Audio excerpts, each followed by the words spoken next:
Force says that women would benefit from more genetic testing. This is specifically for breast or ovarian cancer that's hereditary. The task force says the testing needs to be done if someone's already survived cancer once or if their family line is prone to cancer risks. State and federal lawmakers are trying to do something about high drug prices. The AP found so far this year, drug makers have raised prices about 5% on average for brand name prescriptions, which is about half the rate of the previous 4 years. Some big name companies have raised prices by as much as 3 times a year previously. The AP found companies are taking a more modest approach at the beginning of the year. But while drug prices may be going up by less, there are still far more brand name medications getting more expensive instead of cheaper. In fact, for every one decrease, there were 37 price increases. Now, overall, people are paying slightly less for prescriptions now than they were this time last year. 90% of prescriptions filled are for generics. That's according to the Consumer Price Index. Those prices have dropped by about 2% since last summer. Well, experts say our teachers are not representing the diversity of our students across the country. So ahead, we're taking a look at a new program that's trying to encourage more black men to become teachers. Also ahead this afternoon, a father's frustration. His daughter's school's refusing to give his daughter pills that are prescribed by her doctor. The struggle that has him taking the district to court.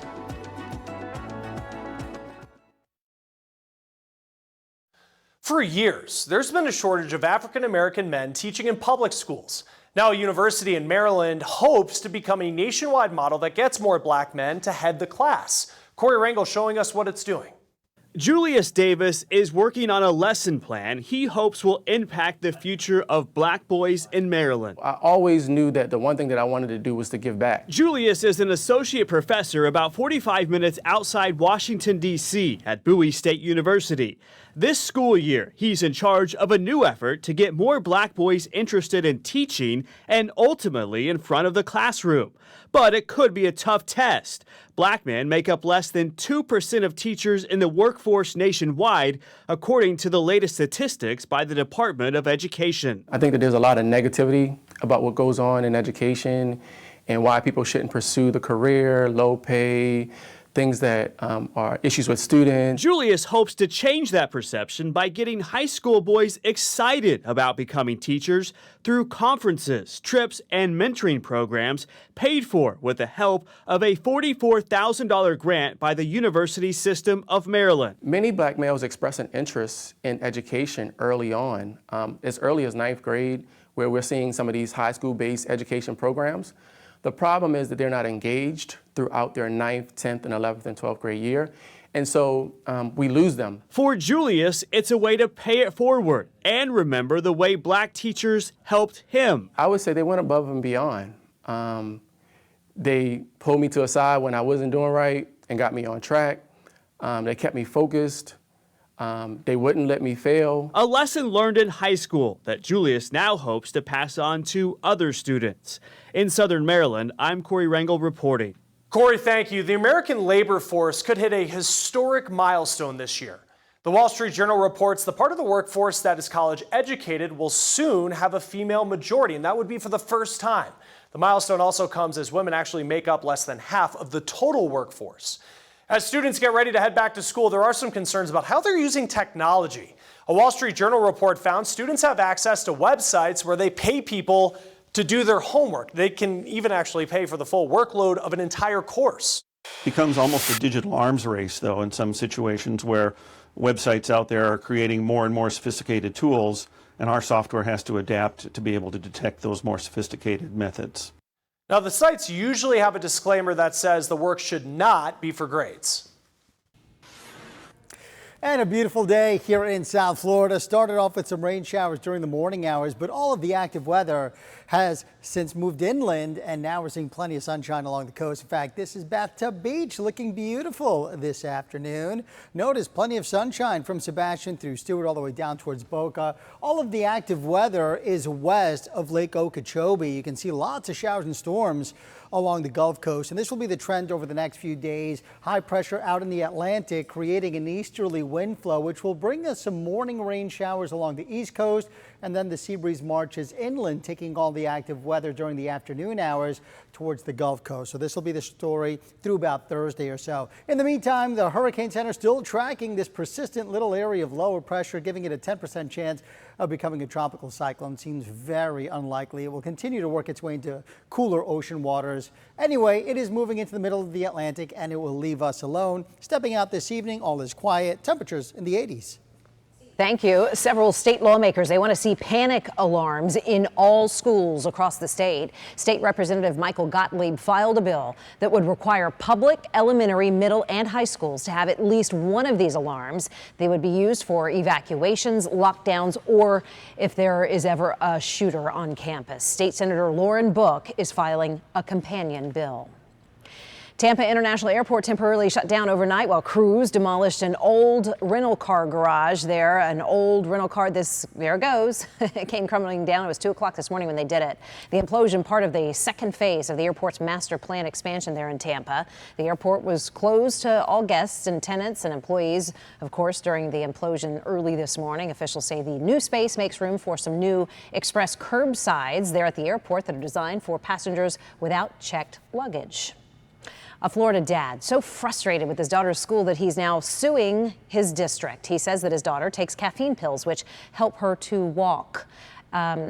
He says that they controlled the spasms that had confined his 13-year-old girl in a wheelchair.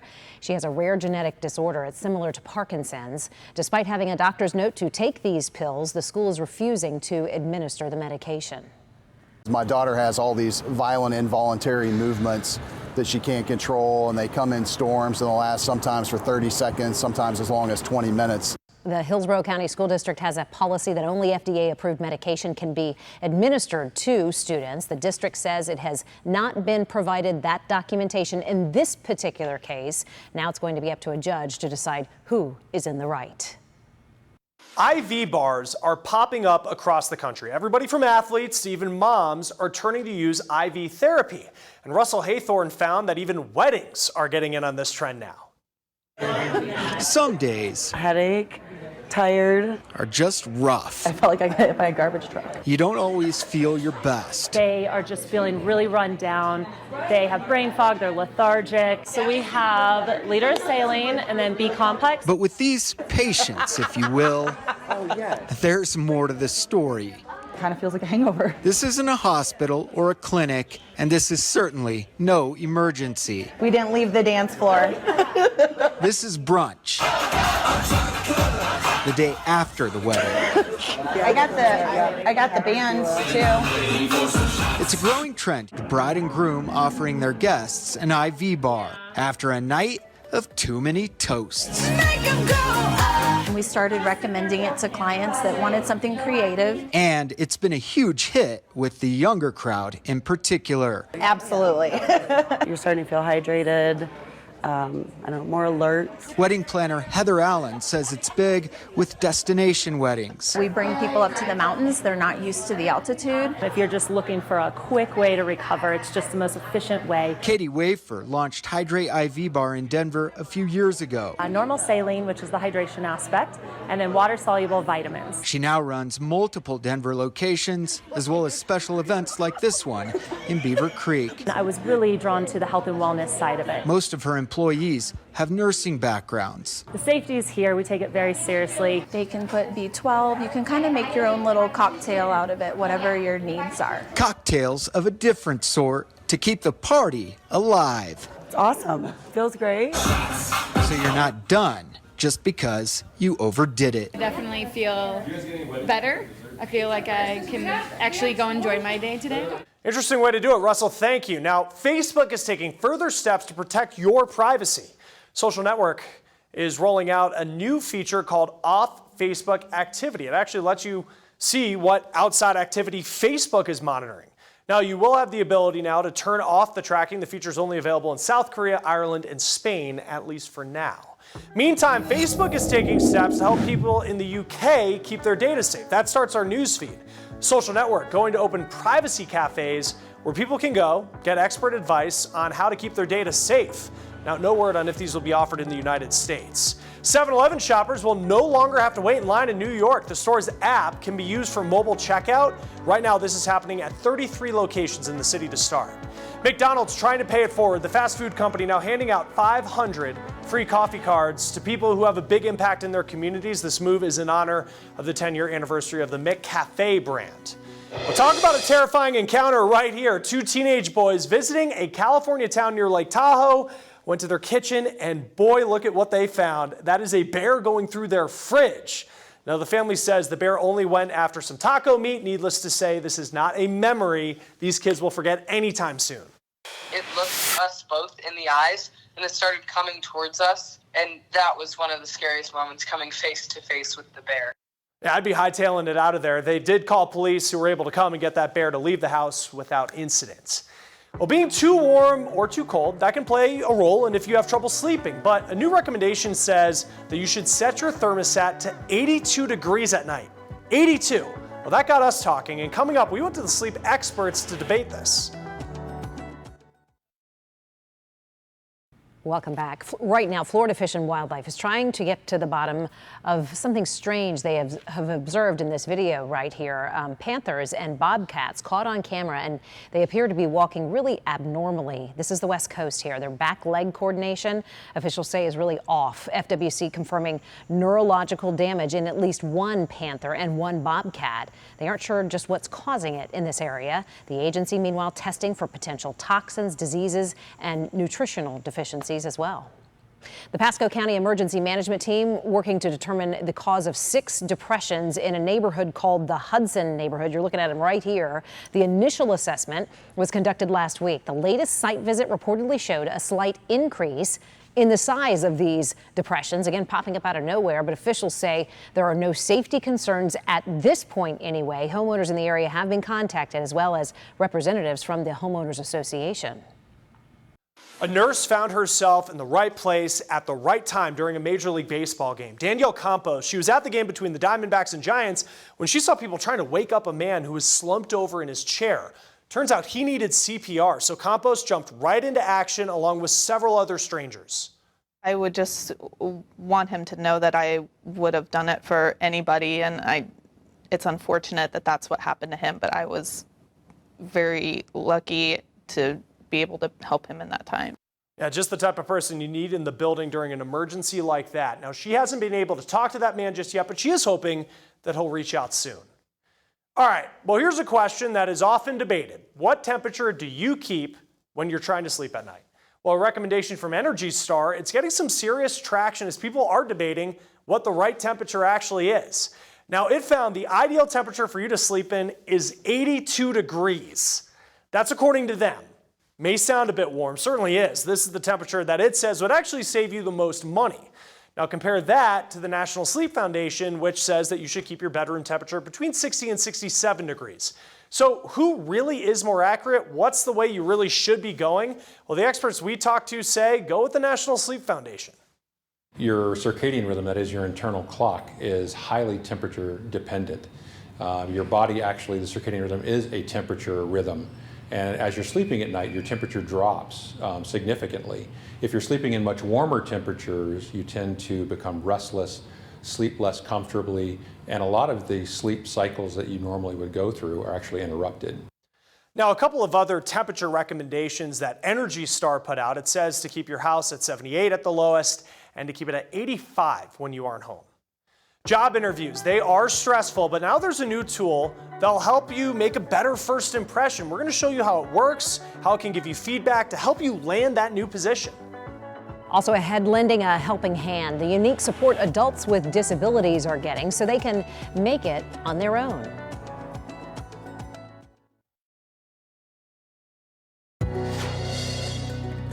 You're watching WPTV News Channel 5 at 4. Great story here as we begin the second half hour. When it comes to helping adults with disabilities, services can be really difficult to find. But as WPTV News Channel 5's Chris Gilmore shows you this afternoon, one organization is stepping up in a very big way. A lighthouse that's stained glass. Art is about more than colors and brushstrokes to a lot of people, especially those living with disabilities. 24-year-old Mariah Hughes is one of those people. She's on the autism spectrum. A lot of things going on, like something like a ball of confusion. Is it easy to express them all the time? Sometimes and sometimes not. Hocus Pocus is for Halloween. It doesn't stop her passion for fashion and design. A nonprofit, Azul for Better Living, gives her an outlet to learn, create, and take her talents to storefronts and fashion shows. We empower adults with unique abilities and their families using fashion design, art, so they can achieve financial independence, dignity, and artistic recognition. Studio 1016 in Industrial West Palm is a perfect place to practice inclusion. It's a collaborative area where program participants can interact with anyone at any given time. There's a need for a little more time, a little more care, just so that they're given that opportunity to excel. So yeah, Azul speaks to me, and it's very much a passion because it's very near and dear to my heart in my own personal situation. The women behind the nonprofit know there are others who need the same support, but they need help. Now they could get it. Azul founder Sandra Raffaelli was recently nominated as a finalist in the Coors Light Leaderess program. The grand prize, $25,000. If she wins, she'll use it for scholarships to help people like Mariah learn important life lessons. Always try your hardest. If you can't do it, keep trying. It worked for you, right? Yes. And look at you now. I'm making my own business. The Azul team says there's room for more. In West Palm Beach, Chris Gilmore, WPTV News Channel 5. Such a great story, isn't it? We're here in studio, and this is just one example of Mariah's great work. And if you would like to vote for Azul to win the $25,000 prize, you'll find more information by going to our website, WPTV.com. And a beautiful day here in South Florida. Started off with a couple of rain showers this morning along the coast, but now all of the active weather well inland. And this will be the trend for the next several days. But as we head into the weekend, the pattern will start to shift, and we're going to start to see some of those late-day storms here on the East Coast. All right, in the meantime, though, here's a live look across South County. This is Boca Raton. Right now, just a couple of fair weather clouds here or there. Temperature-wise, very comfortable out there. 86 into West Palm, 88 into Boca, 87 in the meantime along the Treasure Coast. And a little breezy with winds up to 15 miles an hour at times, but overnight, the winds will start to back on off. So right now on radar and on satellite, you can see very quiet up and down 95, just a couple of rain showers into northern Okeechobee County, but most of the active weather right now is along the Gulf Coast. That's where we're seeing all of the late day showers and thunderstorms. We have an easterly wind flow, and this will bring us some showers along the coast during the morning hours, and then during the afternoon hours, everything will shift on over towards Naples and towards Fort Myers. Stepping out this evening, just a couple of clouds around, temperatures falling off into the lower 80s. Let's start the news feed today. 3 more women are suing the estate of Jeffrey Epstein. They say that they were sexually abused by Epstein before and after his 2007 plea deal. Epstein's estate is facing at least 5 lawsuits since his suicide. The man charged in the El Paso mass shooting now on suicide watch. Suspects being held in a single cell away from other inmates. The 21-year-old is accused of killing 22 people in the shooting at a Walmart. A possible mass shooting plot stopped. The FBI arrested a truck driver for saying that he would open fire at a Memphis, Tennessee church. Authorities arrested him in Indianapolis before he could carry out that attack. First impressions can be the difference between whether or not you get a job. So how do you give the best first impression? Well, experts say you need to practice for that interview. LinkedIn is launching a new tool to help you with that. It allows you to record a video